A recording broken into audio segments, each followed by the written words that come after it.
साथियों, आज हम कई बड़ी खबरों पर बातचीत करेंगे। हम आपको बताएंगे छत्तीसगढ़ विधानसभा को लेकर मायावती जी कितनी सतर्क होती नजर आ रही हैं, इसके बारे में विस्तार से हम आपको बताएंगे। ब्रेकिंग न्यूज यह है कि छत्तीसगढ़ में प्रचार स्टारकों की सूची जारी हो गई है। कितने लोग छत्तीसगढ़ में प्रचार प्रसार करेंगे, कुल 16 लोगों की लिस्ट जारी हुई है। वीडियो में हम आपको एंड तक बता देंगे आखिर मामला क्या है। साथ में बता दें, राजस्थान में चंद्रशेखर कांग्रेस के या बसपा के किसके समीकरण बिगाड़ने पर तुले हुए हैं, इस वीडियो में हम आपको समझाएंगे। लेकिन वहीं अलवर में दलितों पर अत्याचार हुआ। मामला ये है कि दलितों पर अत्याचार करने वाले कौन से जाति के लोग थे, क्या वो मनवादी व्यवस्था के लोग थे, क्या अन्य व्यवस्था के लोग थे, हम इस पर आपको बताएंगे विस्तार से। साथियों, पामगढ़ विधानसभा छत्तीसगढ़ में एक ऐसा विधानसभा है जहाँ से उनके प्रत्याशी कभी हारते नहीं हैं। वो कौन सी पार्टी है, इसके बारे में हम आपको बताएंगे।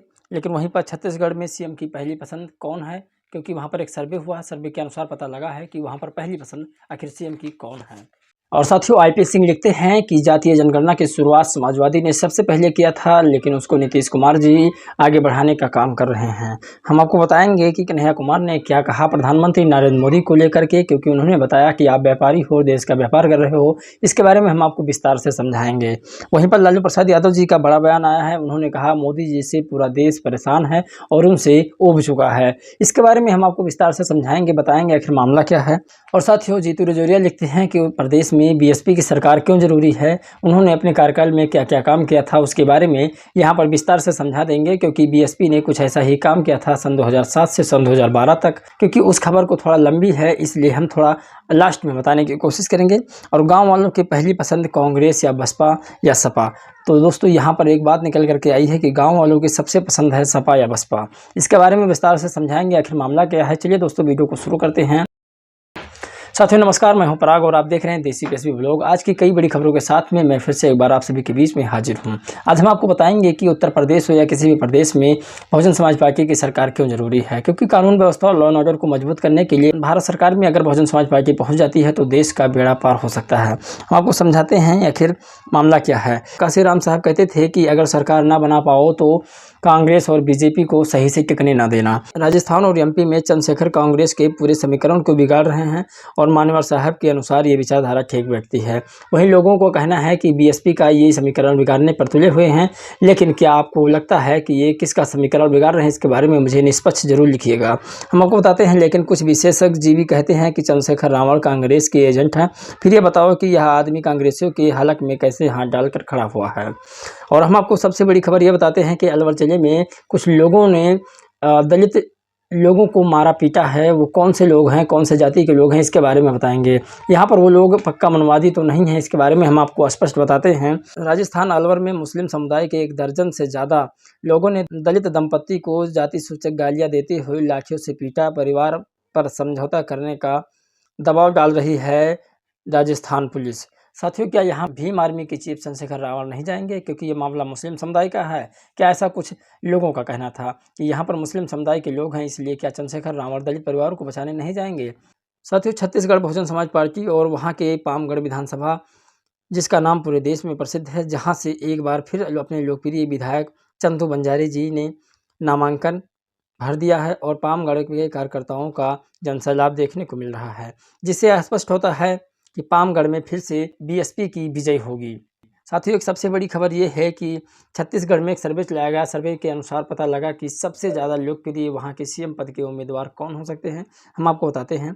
छत्तीसगढ़ में चल रही बहन जी की लहर सर्वे ने बता दिया कि बीएसपी के बिना छत्तीसगढ़ में कोई सरकार नहीं बना सकता है। साथियों, और लगन लगानी होगी, हमें बीएसपी को जितानी होगी। वहाँ पर सीएम की पहली पसंद बहन कुमारी मायावती जी को बताया गया। यहाँ पर एक स्क्रीन शॉट हो रहा है, स्क्रीन शॉट यहाँ पर एक शो हो रहा है, उसको आप पढ़ लीजिएगा। छत्तीसगढ़ विधानसभा चुनाव को लेकर के बहन मायावती जी ने 16 लोगों की प्रचार प्रसारकों की स्टार लिस्ट जारी कर दी है, जिसमें कुछ लोगों के नाम हम आपको बताएंगे और समझाने की कोशिश करेंगे। जिसमें पहला नाम सुश्री बहन कुमारी मायावती जी का है, और दूसरा नाम आनंद कुमार जी का है, तीसरा नाम राम जी हैं, चौथे पर आकाश आनंद हैं, और नर्मदा प्रसाद अहिरवार हैं जो 5वें नंबर पर हैं, और 6वें नंबर पर हैं मनीष आनंद जी, 7वें नंबर पर हैं दाऊ राम रत्नाकर, 8वें पर हैं हेमंत पोयाग, और 9वें नंबर पर हैं दूजाराम बौद्ध, 10वें नंबर पर हैं ओम प्रकाश वाजपेयी, और 11वें नंबर पर हैं राधे श्याम सूर्यवंशी, और 12वें नंबर पर हैं लाल सोनक्षी, केशव प्रसाद बद्रा, केशव प्रसाद चंद्रा जी 13वें नंबर पर हैं, और श्रीमती इंदु बंजारे 14 नंबर पर हैं, विनोद शर्मा 15 नंबर पर हैं, जबकि 16 नंबर पर श्याम टंडन हैं। साथियों, कुछ लोगों के नाम अगर छूट गए हों तो मुझे माफ़ कीजिएगा, किसी के नाम अगर गलती से गलत हो गए हों तो भी माफ़ कर दीजिएगा। साथियों, आगे हम आपको बताते हैं कि इतने लोग प्रचार करेंगे छत्तीसगढ़ में और जगह जगह रैलिंग करेंगे, कैंपिंग करेंगे और कैडर मीटिंग भी करेंगे। और साथियों, सबसे बड़ी खबर यह है कि हम आपको बता दें, IP सिंह लिखते हैं, देश में जातीय जनगणना की पहल समाजवादी पार्टी ने की और बिहार के यशस्वी मुख्यमंत्री श्री नीतीश कुमार पटेल जी उसको पूरा किया। और आज देश के पिछड़े वंचित वर्ग PDA के सबसे बड़े चेहरे श्री अखिलेश यादव जी और पटेल श्री नीतीश कुमार जी, और आज देश में पिछड़े वंचित PDA के सबसे बड़े चेहरे श्री अखिलेश यादव जी और पटेल श्री नीतीश कुमार जी हैं। कांग्रेस नेतृत्व उन्हें अपमानित करने का कोई कसर नहीं छोड़ती। अब जातिगत जनगणना मामले में कांग्रेस कूदी है। अब राजस्थान, कर्नाटक और हिमाचल में करने का शुभ अवसर था, तब कांग्रेस खामोश थी। कांग्रेस को तपाकी बंदर वाला सुरूर छोड़ना होगा यदि उसे इंडिया गठबंधन का हिस्सा बने रहना है तो।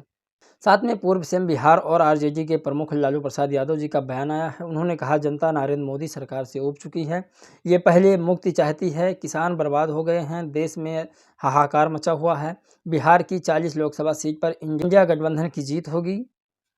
लालू प्रसाद यादव ने यह बातें अपने कर्मभूमि छपरा के रौजा स्थित RJD कार्यालय में कार्यकर्ताओं से कही और उन्होंने बताया कि पूरा देश BJP से उब रहा है, इसलिए 40 सीटों पर लगभग कांग्रेस यानी कि इंडिया गठबंधन लड़ेगी। और साथियों, सबसे बड़ी खबर हम आपको बता दें, आखिर BSP की सरकार हमें क्यों चाहिए। यहाँ पर लिखते हैं जीतू रजौरिया कि BSP देश प्रदेश के लिए क्यों ज़रूरी है। पूरा पढ़े मामला इन्होंने लिखा है। उत्तर प्रदेश का जब शासनकाल था बहन जी का 2007 से 2012 तक, मायावती जी को वोट करने के 100 कारण है, इसको हम आपको बताएंगे। ऊर्जा विद्युत क्षेत्र में बिजली उत्पादन, CM मायावती जी ने बिजली उत्पादन के क्षेत्र में अगले 7 साल में 60,000 करोड़ की लागत के साथ 25 kV में मेगावाट पावर बिजली का उत्पादन क्षमता प्राप्त कर राज्य को खरीदार स्टेट से सप्लायर स्टेट बनाने का लक्ष्य निर्धारित किया। इससे 10,000 नए रोजगार भी पैदा होने वाले थे। कुर्सी संभालने से लेकर 30 नवंबर 2007 तक ही 6168 करोड़ की लागत के साथ 10,000 बिजली उत्पादन क्षमता के 6 थर्मल पावर स्टेशनों की नींव रखी थी। कारण 2, सरकारी नौकरियों में एक नए पद का सृजन होने वाला था। मायावती जी चुस्त प्रशासन और सख्त कानून व्यवस्था की ब्रांड एम्बेसडर मानी जाती थी। इसके बारे में हम आपको विस्तार से और भी बताते हैं। कुछ खबर है जो आपको बतानी चाहिए। आपको बता दें कि मायावती जी के शासन में न कभी किसी भर्ती परीक्षा का पेपर लीक हुआ और ना ही कोई भर्ती कोर्ट में चैलेंज की गई। जो छात्र कंपटीशन की तैयारी कर रहे थे, पुलिस में जाने की तैयारी कर रहे थे, वो बिल्कुल ढील ना दें। अपनी तैयारी में BSP आ रही है और फिर ताबड़तोड़ भर्तियां होंगी। कारण 3, सर्वजन हिताय सर्वजन सुखाय गरीबोत्थान राज्य सरकार द्वारा 15 जनवरी 2009 को मुख्यमंत्री मायावती जी की 53वीं जयंती पर सर्वजन हिताय गरीब आवास मालिकाना हक योजना की शुरुआत की गई। और साथियों, गांव वालों की पहली पसंद कौन है, BSP या कांग्रेस या सपा? हम आपको बताते हैं। गांव वालों की खुशियों की चाबी सपा या बसपा जैसे दल है। कांग्रेस मजबूत होने के बाद भी सौरों की पार्टी है। OBC नेताओं की कोई भरमार नहीं है। मध्य प्रदेश में सिर्फ 28 OBC नेता को टिकट दिया है। जब ये विधायक नहीं दे पा रहे हैं तो क्या गारंटी है कि ये लेखपाल, जज, टीचर, सिपाही आपकी समाज से बनने देंगे।